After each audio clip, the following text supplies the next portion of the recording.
Guys, मैं हूं आयुष और आप देख रहे हैं रेसल इंडिया। स्वागत है आपका आज की इस वीडियो में, जहां पे हम प्रेडिक्शंस करने वाले हैं WWE रेसलमेनिया 37 की, यानी कि नाइट 1 और नाइट 2 की।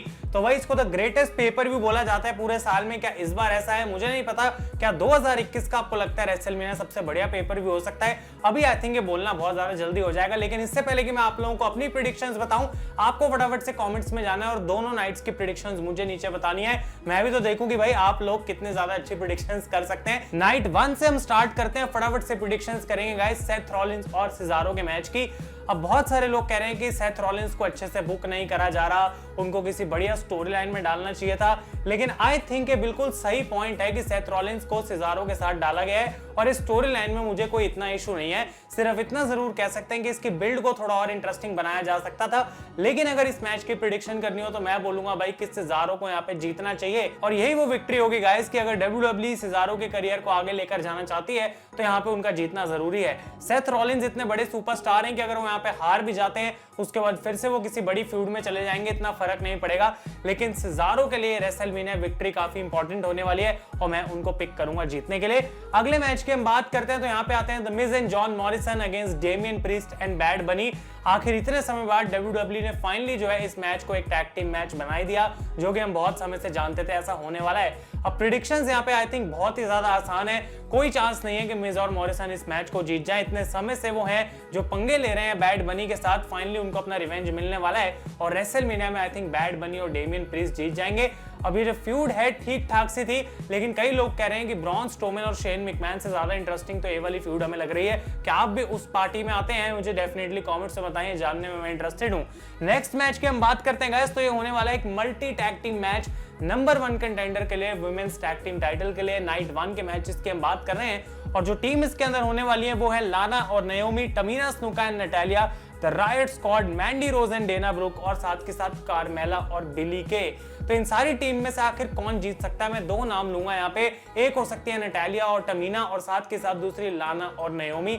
आई डोंट थिंक इसके अलावा कोई भी इस मैच को जीतेगा और अगर एक इन दोनों में से मुझे चुनना हो तो मैं नटालिया और टमीना को चुनूंगा, क्योंकि काफी समय से ऐसा लग रहा है कि अपने प्रोमोज में वो इस बारे में बात करते हैं कि हमें एक अपॉर्चुनिटी चाहिए, हमको टैग टीम चैंपियन बनना है। और आई थिंक यहाँ पे गाइस पॉइंट पे आ चुका है कि टैग टीम टाइटल चेंज हो सकते हैं। उसकी बात हम अभी नाइट 2 के मैचेस में करेंगे। तो यहाँ पे आई थिंक नटालिया और टमीना जीतने वाले हैं। नेक्स्ट मैच की तरफ हम बढ़ते हैं तो ये होने वाला है शेन मैकमैन और ब्रॉन स्ट्रोमन का match in a steel cage. और यहाँ पे मुझे लगता है कि एक बार फिर से काफी इजी प्रेडिक्शन है, क्योंकि शेन मैकमैन ओवर स्मार्ट बन रहे हैं स्टोरी लाइन को अगर हम देखें, और वो ब्रॉन स्ट्रोमन को इतनी बार स्टूपिड बोल चुके हैं कि डेफिनेटली वो हारने वाले हैं। तो यहाँ पे कोई चिंता की बात नहीं है भाई। ब्रॉन स्ट्रोमन के अगर आप फैंस हैं तो वो जीतने वाले हैं रेसलमेनिया के अंदर और इस स्टील केज मैच में उनकी विक्ट्री हो जाएगी। और इसकी स्टोरी लाइन इतनी बकवास है कि इससे ज्यादा टाइम मैं अपनी वीडियो में इसको दूंगा भी नहीं। अगले मैच की हम बात करें तो ये है रॉ टैग टीम चैंपियनशिप के लिए, जहां पे न्यू डे अपने टाइटल डिफेंड करेंगे against AJ Styles and Omos. अब इस स्टोरी लाइन की मैं बात नहीं करने वाला भाई, क्योंकि बहुत ज्यादा बोरिंग है और बहुत ही अजीब अजीब सेगमेंट्स इनके बीच में हमें देखने को मिली हैं। एक बात तो यहाँ पे ये है कि मैं बहुत एक्साइटेड हूँ देखने के लिए कि ओमोस आखिर कैसे लड़ेंगे, क्योंकि उनका ये पहला रेसलिंग मैच होने वाला है मेन रोस्टर के ऊपर। और दूसरी चीज, इकलौती चीज जो कि मैं WWE से मांग रहा हूं, भाई एक टाइटल चेंज दे दो प्लीज यहाँ पे, क्योंकि अगर ऐसा नहीं होता और न्यू डे जीत जाती है तो भाई मैं बहुत ज्यादा डिसअपॉइंटेड होऊंगा। एजे स्टाइल्स पहले भी बोल चुके हैं ग्रैंड स्लैम चैंपियन अगर उनको WWE में बनना है तो एक बार तो कोई टैग टीम टाइटल जीतना उनके लिए जरूरी है और उस अचीवमेंट को रेसलमेनिया 37 में पूरा करने का परफेक्ट मौका है। आई थिंक यहाँ पे एक टाइटल चेंज हमें देखने को मिलने वाला है और एजे स्टाइल्स के कंधों पे जो है एक बार टैग टीम टाइटल भी हमें देखने को मिल जाएगा। अगले मैच की हम बात करते हैं जो कि होने वाला है for the SmackDown women's championship, Sasha Banks and Bianca Belair. और शायद से गाइस ये मेन इवेंट नहीं होने वाला, लेकिन आखिर इस मैच को जीतेगा कौन? अब इसकी स्टोरी लाइन भी अपने आप में कुछ इतनी खास नहीं है, जितनी अच्छी WWE कर सकती थी उतना उन्होंने बिल्कुल भी नहीं किया, उसके आसपास भी नहीं करा। लेकिन इसका मैच का जो रिजल्ट है मुझे लगता है जाने वाला है बियांका बेलेयर की साइड पे। साशा बैंक्स अब काफी समय से चैंपियन है और ये तो मैं नहीं कहूंगा कि उनकी रेन बहुत ज्यादा बढ़िया है, लेकिन इस पॉइंट पे बियांका को हराने का आई डोंट थिंक कोई लॉजिक बनता है। बियांका रॉयल रंबल जीती है, उनका पुश कंटिन्यू होना चाहिए और आई थिंक यहाँ पे गाइस वो इस टाइटल को कैप्चर कर लेंगी और साशा को हरा के वो नई चैंपियन भी बन जाएंगी। भले इस पेपर व्यू के बाद इन दोनों की फ्यूड आगे के लिए भी कंटिन्यू करी जा सकती है, लेकिन आई थिंक यहाँ पे एक टाइटल चेंज होने वाला है। और नाइट 1 का मेन इवेंट जो होने वाला है, एटलीस्ट मेरे लिए जो मेन इवेंट होगा, Drew McIntyre versus Bobby Lashley for the WWE championship. और यहाँ पे भाई काफी मुश्किल है, क्योंकि जैसा कि मैंने अपने रॉ रिव्यू में कल बात करी थी कि दोनों को ही स्ट्रॉन्ग दिखा दिया WWE ने गो होम शो में, तो आखिर WWE चैंपियनशिप को कैप्चर कौन करने वाला है। अब यहाँ पे मैं ये तो नहीं बोलूंगा कि भाई ब्रॉक लेसनर वापस आ जाएंगे, ये हो जाएगा वो हो जाएगा, क्योंकि उसके बारे में एक बार फिर से कोई न्यूज नहीं है। शायद उस पर मैं अलग से एक वीडियो बनाऊंगा कि कैसे WWE शॉक्स दे सकती है रेसलमेनिया में। लेकिन गाइस अगर मुझे यहाँ पे एक मैच प्रिडिक्ट करना हो और एक विनर निकालना हो तो मैं बोलूंगा कि ड्रू मैकिंटायर यहाँ पे जीत जाएंगे। अब मैं क्यों ऐसा बोल रहा हूँ, इसके पीछे कुछ खास आपको वैलिड रीजन तो मैं नहीं दे सकता। एक ही रीजन आ रहा है मेरे दिमाग में कि क्राउड के सामने ड्रू मैकिंटायर को WWE चैंपियनशिप जितवाना पिछले साल WWE का गोल था, वो रिएक्शन वो देखना चाहते थे। आई थिंक शायद इस साल वो चीज हमें देखने को मिल सकती है। अब क्या ब्रॉक लेसनर आ जाएंगे, बॉबी को उनका मैच कॉस्ट कर देंगे और उसके बाद ब्रॉक वर्सेस बॉबी आगे के लिए कभी बुक करा जा सकता है, इन सब बातों में हम नहीं जाएंगे। हम अभी विनर की प्रेडिक्शंस कर रहे हैं यहाँ पे, और आई थिंक यहाँ पे बॉबी लैशली हार जाएंगे और ड्रू मैकिंटायर बन जाएंगे गाइस नए WWE चैंपियन। अब एक पॉइंट यहाँ पे ये भी है कि अगर लैशली हारते हैं तो क्या उनको इतना वीक दिखाना नहीं माना जाएगा, और इस बात से मैं कहीं ना कहीं एग्री करता हूं। लेकिन मैं एक पॉइंट और भी ऐड कर दूं कि अगर यहाँ पे गाइस बॉबी लैशली इस मैच को जीत भी जाते हैं तो मुझे उससे कोई प्रॉब्लम नहीं होगी अगर ड्रू मैकिंटायर एक लॉस ले लें। अब हम चलते हैं नाइट 2 के मैचेस की तरफ। तो जो सबसे पहला मैच यहाँ पे मैं प्रिडिक्ट करने जा रहा हूं वो है the field against Randy Orton. बहुत सारे WWE फैंस, आई थिंक सारे फैंस बहुत डिसअपॉइंटेड हुए कि गो होम शो के रॉ पे आखिर रैंडी ऑर्टन और फील्ड आया क्यों नहीं, और इसका मैं आपको अभी ओरिजिनल रीजन बताता हूं, क्योंकि WWE के पास उस स्टोरी लाइन में दिखाने के लिए और कुछ बचा नहीं है। आप मुझे कमेंट्स में से कोई तो बताओ कि भाई कौन सा वो दिन था या कौन सा वो मंथ था जब इन दोनों की स्टोरी लाइन स्टार्ट हुई थी, तब से लेके अब तक कितनी एक खिंच चुकी है और फील्ड फाइनली वापस आ गया। लेकिन WWE के पास कुछ भी ऐसा नहीं था कि वो गो होम शो पे दिखा सकें। और अलेक्सा और रैंडी के सारे बैकस्टेज प्रोमोज हम पहले इतने सारे सुन चुके हैं कि अगर फिर से वो गो होम शो में करते तो भाई बहुत बोरिंग लगती है वो चीज आई थिंक। लेकिन यहाँ पे इस मैच को जीतेगा कौन, मुझे लगता है कि इसकी प्रेडिक्शन उतनी मुश्किल नहीं है जितनी कि कुछ लोग सोच रहे होंगे, और यहाँ पे आई थिंक द फील्ड ही जीतने वाले हैं। फील्ड को भाई रैंडी ऑर्टन ने अलग से जो है जला दिया था टेबल्स लैडर्स चेयर्स के अंदर।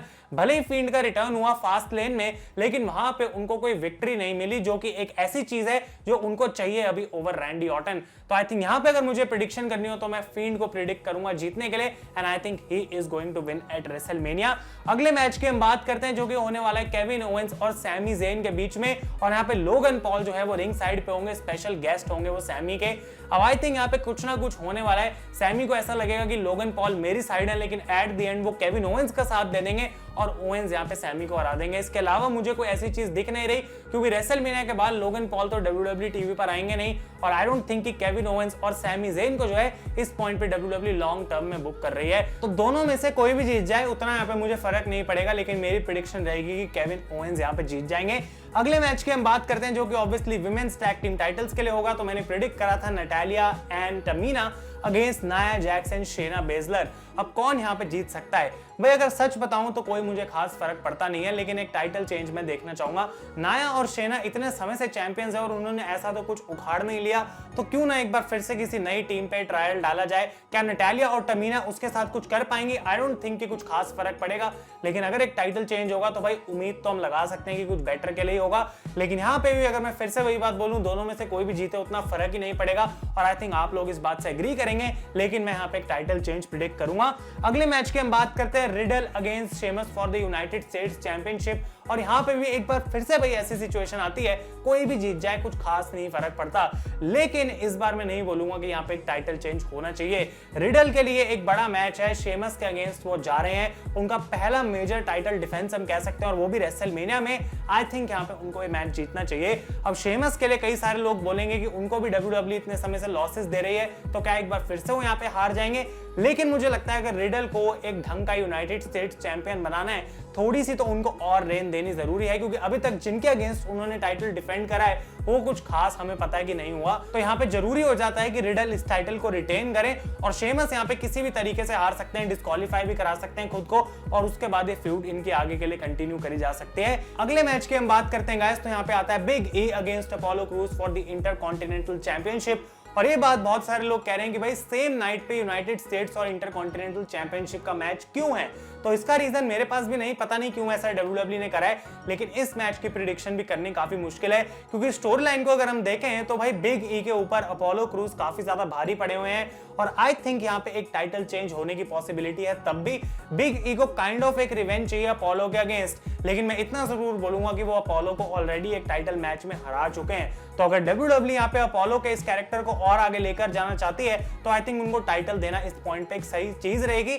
भले उनके रेन 1-2 महीने बाद बिग ई ही खत्म कर दें, एक बार फिर से वो चैंपियन बन जाए, लेकिन एक छोटी टाइटल रेन तो बिल्कुल जरूरी है अगर अपोलो क्रूज के कैरेक्टर को आगे बढ़ाना है। और मैं यहाँ पे बोलूंगा कि अपोलो इस टाइटल को जीत जाएंगे। अगले मैच की हम बात करते हैं गाइस, तो ये होगा Rhea Ripley against Asuka for the Raw women's championship. Storyline एक बार फिर से इसकी कुछ भी खास नहीं है, लेकिन यहाँ पे डेफिनेटली मैं कहूंगा कि मैं एक टाइटल चेंज देखना चाहता हूं और वही मैं प्रिडिक्ट करूंगा कि भाई रिया रिप्ली, मुझे पता है अभी उन्होंने कुछ ऐसा नहीं करा मेन रोस्टर के ऊपर कि वो एक टाइटल शॉट डिजर्व करती हैं, लेकिन यहाँ पे उन्होंने ऑलरेडी उस मैच को ले लिया है और फिर से एक बार रेसलमेनिया में हारना आई थिंक उनके लिए सही बात नहीं है। यहाँ पे अगर वो जीतती है उनके लिए एक बड़ी विन भी होगी और दूसरी अच्छी बात यह है कि रॉ के ऊपर कुछ फ्रेश हमें देखने को मिलेगा और रॉ को फ्रेशनेस की कितनी जरूरत है ये बात हम जानते ही हैं। तो आस्का इतने लंबे समय से चैंपियन है, उनका अब हारना मुझे लगता नहीं है कोई बड़ी बात यहाँ पे होगी। तो रिया रिप्ली आई थिंक इस चैंपियनशिप को जीत जाएंगी।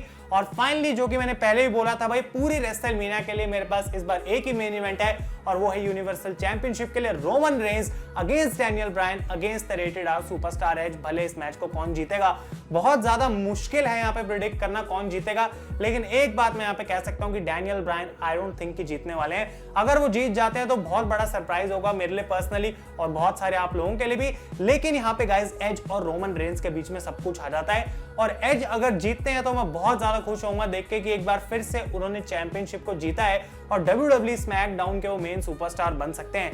लेकिन करंट सिनेरियो को अंडरस्टैंड करते हुए क्या आपको लगता है कि एज को WWE यहाँ पे जितवाएगी?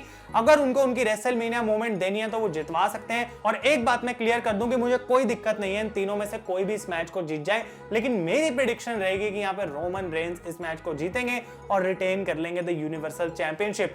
अब मुझे पता है कि एक कंट्रोवर्शियल प्रेडिक्शन होने वाली है क्योंकि बहुत से लोग कहेंगे भाई एज को ही जीतना है तभी सेंस बनेगी, इतने समय से दिखाया जा रहा है कि उनको टाइटल चाहिए।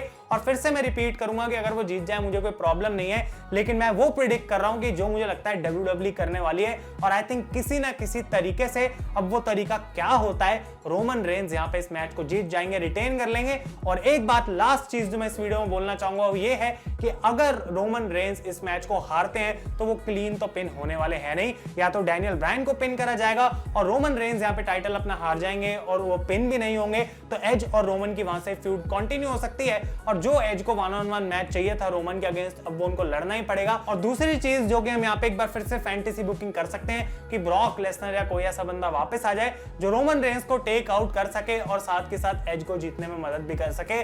बस उसकी होने की पॉसिबिलिटी आप लोग भी जानते हैं कम है और वो बिल्कुल रियलिटी है। तो गाइस ये थी मेरी सारी predictions for WrestleMania 37 night 1 and night 2। आप लोगों को अगर ये वीडियो पसंद आए तो लाइक करें और भूलें ना बिल्कुल भी अपनी प्रेडिक्शंस आप लोग मुझे कमेंट्स में बताएं। कल होने वाली है night 1 of NXT takeover stand and deliver और साथ के साथ डायनामाइट, दोनों अलग अलग वीडियो में मैं कवर करने वाला हूं, उसके लिए आप स्टे ट्यून्ड रहें। Thank you so much for watching. मैं हूं आयुष और आप देख रहे हैं रेसल इंडिया।